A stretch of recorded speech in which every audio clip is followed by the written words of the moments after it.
same with headsets, yes. So what about things like pianos and like large acoustic instruments that like grand pianos where you kind of don't thing? really know exactly where the sound's actually going to come from. Yeah. You know it's coming from that big thing. Yeah. How do you get a good sense of how to mic something like that? Usually you'll use multiple mics with those for sure. Definitely one on the bass side and definitely one on the treble side. And same thing too, you can find a couple brands like Earthworks and Audix make ones that clip right onto like the bracing inside, and they're on like a little slide. And so you can just clamp it in, have the guy playing, and physically move those a little bit. Your best balance. Exactly right. So, because a lot of times it'll change too when the guys want to play full stick or half stick or whatever kind of thing. But definitely use 2 mics to make that sound better. So. Anyone else? You know, I've been in situations where the monitors have been louder than the house. So then it's a matter of, well, what do I do? You know. Louder because the guy keeps wanting more? Yes. In-ears. Maybe look at him trying some in-ears. Well, I can see where, because we have some room on the stage, but not a lot of room. Yeah.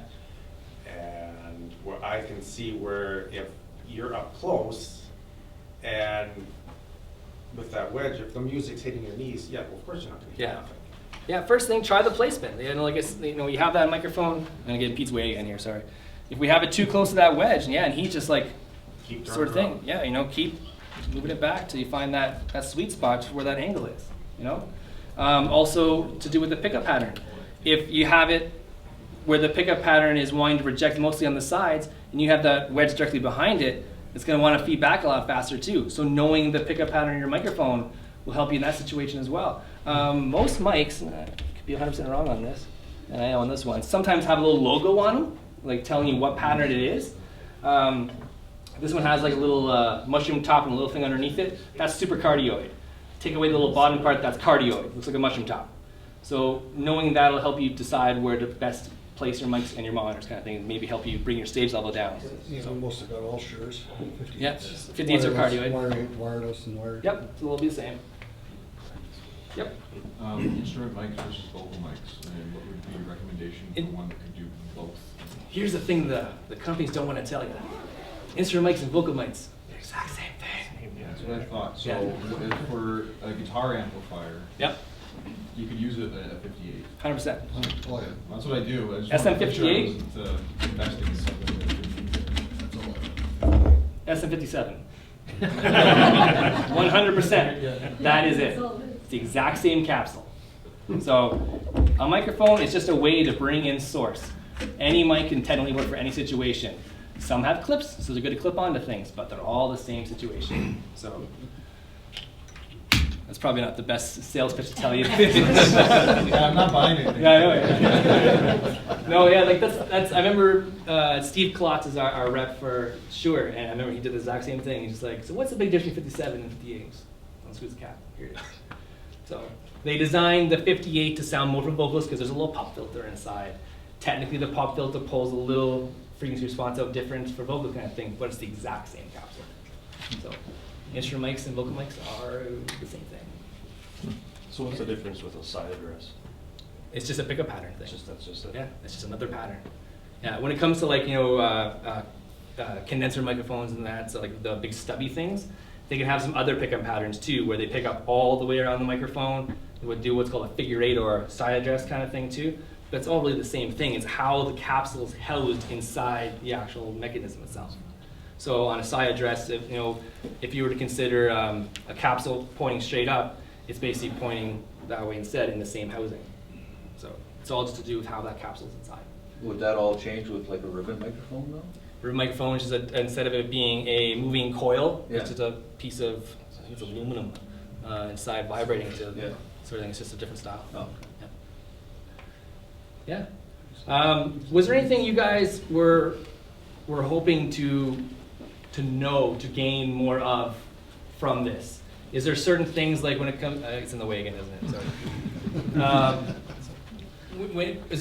Do most of you guys do like live music, or you're in bands, or things you guys want to know about that, or anything?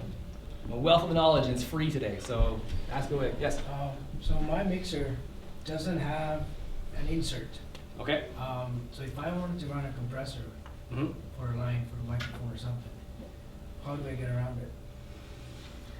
Some compressors, DBX 226, off the top of my head, should have in the back a mic level button, which allows you to plug that mic directly into it.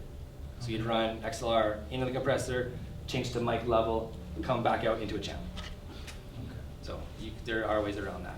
I didn't want to get too much into like outboard gear, compressors and gates and EQs. Does anybody want to ask any questions about that kind of stuff, or not really? Yeah.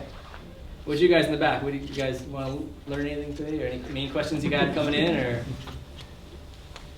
not really? Cool. Nothing specific. No, that's fair. That's fine. Yes, sir. But again, getting back to sort of acoustic instruments that Sure, are yeah. that are kind of omnidirectional. Mhm. So clarinets, Yep. flutes, like you have a thing that produces the sound. Yeah. But the sound is coming from where, and how do you mic that? How do you get? From what I've seen, and the one time I worked at TCU, they did a lot of clip-ons at the bell. At the bell end. For the clarinets and that. Where's the air exiting, basically, kind of did that style.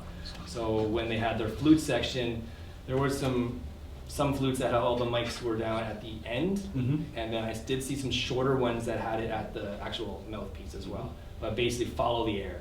You know, where's it? And those are highly little directional. tiny guys, and they can handle like a lot of SPL sound pressure level. Just a side note too, Yeah. on speaking of acoustic instruments, especially saxophone, I see a lot of guys that'll want to have the microphone sticking inside of the Mhm. bell of the saxophone. Yeah. Well, the problem is if you're playing up higher, the sound's coming out of Out of the top. Yeah, that's Yeah. what I'm the thinking. tone holes, Yeah. and it only comes out of the bell if it's the If lowest it's the bell. bottom end, yeah. Yeah, think of it as like, in a perfect world, could you put a mic on every hole and it would sound amazing, Wow. kind of thing? What's the best situation for what you're doing, kind of thing? You know, are there going to be, you know, is there 10,000 ways to, what is it called, 10,000 ways to skin a cat or whatever kind of, you know, yes, of course there is. In your situation, to get you the best sound with the least amount of, it's called problems, what's the best way to do it, kind of thing? Just go from there, kind of thing. And if you're also if you're in a controlled situation, like not a live situation, Mhm. you have a whole different. set Oh, of that's a whole options, different right? ballgame. Yeah, then we're talking room mics and everything, kind of, you know.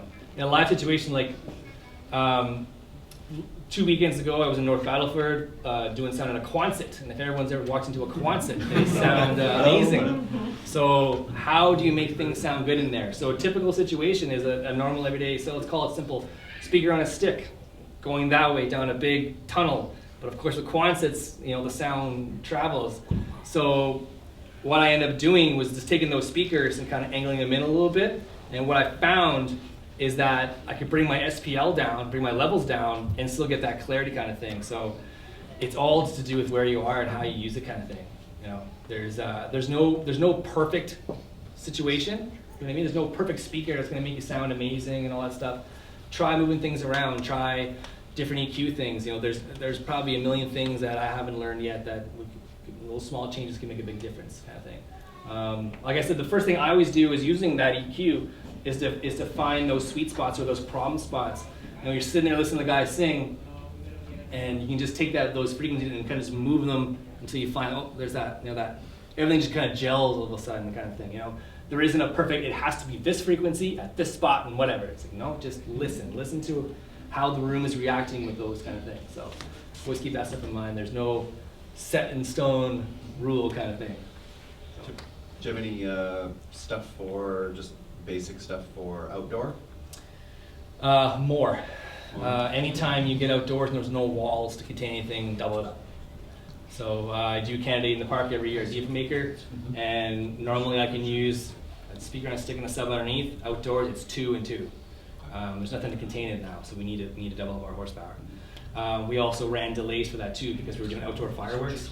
Exactly right. So I have the audio which is timed to the fireworks, but because it's so far away, technically it's off, you know, about 10 milliseconds. So I had to run delay speakers there so everybody could hear the fireworks when the music was actually playing, kind of thing. So outdoors, more is better. I just jam with a bunch of buddies in a garage. Yeah. Small little garage, guitars, and and vocals, and Yeah. it's so loud in there. Yeah. And we can't hear each other very well. Yeah. It's probably not worth even amplifying anything, or could there ways to make it? Yeah, in-ears. That's where, like, for instance, our jam space is in the typical bedroom on a house kind of thing, or in the basement, whatever. You got kids outside and stuff, so having big Mackie speakers or Yorkville speakers, blasting loud kind of thing isn't going to help you. Maybe look into doing headphones or in-ears. You can get these little modules called jam hubs. Everybody plugs their source in and their microphone in, and then everybody has a little mix on it right to headphones. And it's maybe a great way to try it that way, you know.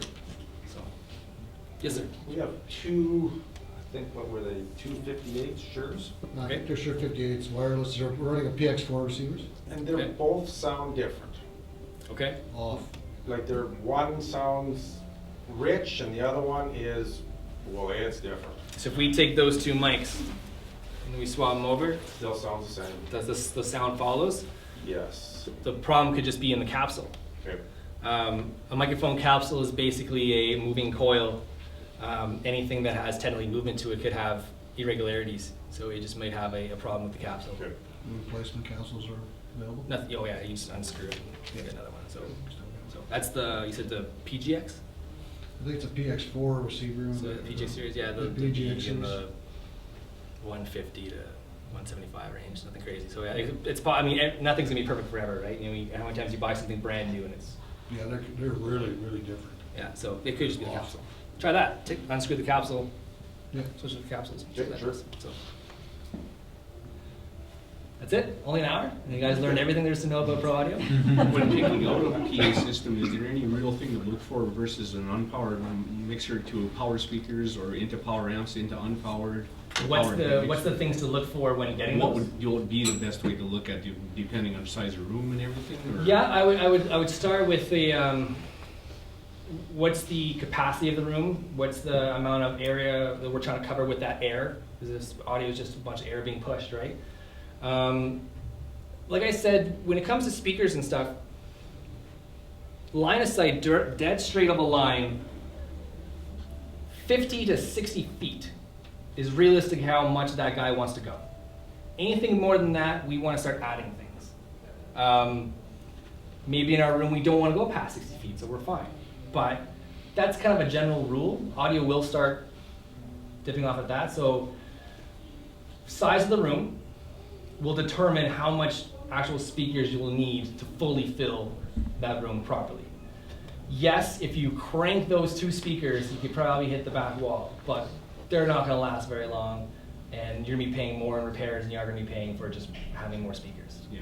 So size of the room, keep that 60 to 50 feet as a general rule of how far it wants to go, and you will notice that just cleans everything up, having more smaller speakers than two giant tanks of things. How much of a difference cost-wise looking at a system between the two? Like generally power speakers are a lot more than what non-powered are, obviously. They're getting better, yes. Generally, like let's say that's a 12-inch driver, sorry, a 10-inch and a horn. A 10-inch and a horn passive could be in the $200 mark. Powered, you're probably looking at the $500 mark. But a power amp to power those 10s is going to start at the, say, $400 mark. So you're really all in the same ballpark anyways. It all really evens out pretty darn close. Because now the power speakers are getting more cost effective.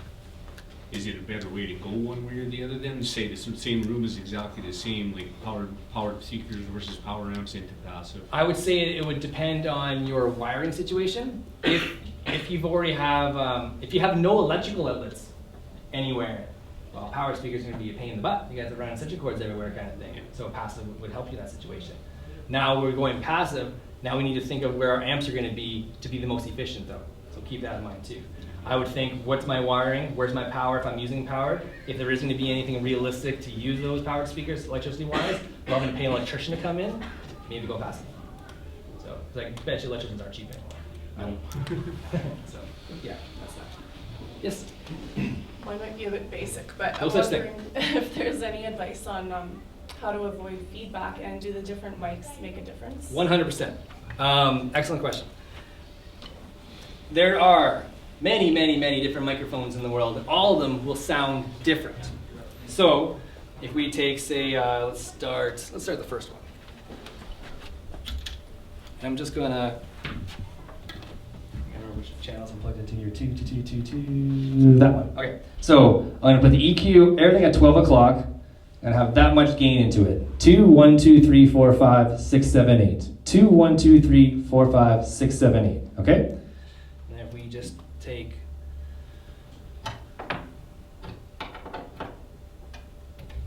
2, 3, 4, 5, 6, 7, 8. Way louder, way more bottom end to it.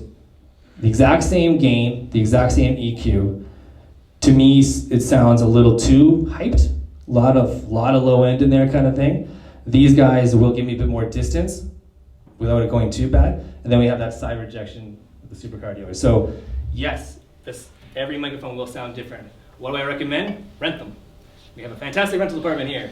Try a bunch of different mics. There's no right or wrong. Some people swear on sticking through 57s because taking that pop filter off just smooths it off a little bit for their vocal kind of thing. So I would definitely try a bunch of different ones to find what's best for your voice. So yeah, that's a great question. Because there is no magic microphone to make everybody sound great. They're all different because they all have, if you don't throw away those manuals, they all have the little EQ curves in them sort of thing. So finding what works best for you is all by trial and error and trying different ones out. Yes? Can a microphone wear out? Yes, it's a moving part. Really? Yes. I have some that are 40 years old, they still work okay. Yeah. One thing to look at if a microphone's wearing out, take off that pop filter and see how much crap's stuck in that thing. Because if you ever go to a bar to play a gig, don't use their house mics. Because if you look inside those things, oh boy. So if you find a microphone is sounding dull or whatever, maybe try taking the pop filter off and cleaning it out.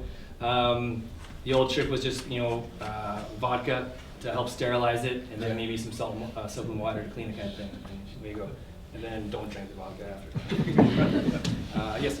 That was my question. About cleaning? And maybe what not to use. What not to use? What not to use? Like say, like an alcohol-based cleaner. Alcohol-based would be fine because it's going to help sterilize. Okay. But you just want to make sure you really dry it off because most of them are metal. You don't want them to rust or anything. So, yeah. Then what about like a Windex with ammonia in it? Windex? Well, Windex fixes everything? Pretty much, yeah. Squeaky hinges and everything.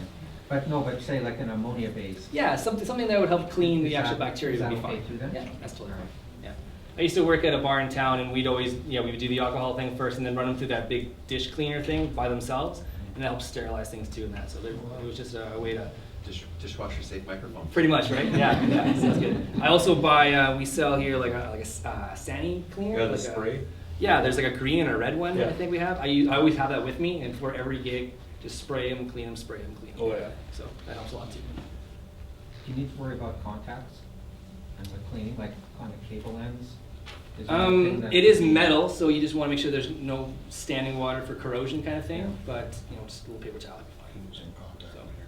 yeah, that's a good point about like maintenance kind of thing too. So we talk about these venues that have old gear and stuff, and I'm sure if you opened up the closet to where those amplifiers really are, it's going to be a pound of dust and dust bunnies and stuff like that too. These things, like any car, again, car references, want to have like the good oil and the good whatever kind of thing. Maintaining your gear will help your gear last long. It's with anything, right? If you are getting your vocal mic kind of thing, keeping it clean all the time kind of thing will help you not be sick, because you're using the same mic and you were sick the one day and you went singing, and then 2 months later you go again, I'm sick again. So that kind of stuff, like always try to have as much maintenance as you can with your stuff kind of thing. We see lots of gear come in that, it doesn't work anymore, and you pop the top and you're like, oh, there's mice living in here. Like, of course it doesn't work anymore. So maintenance is a big thing that helps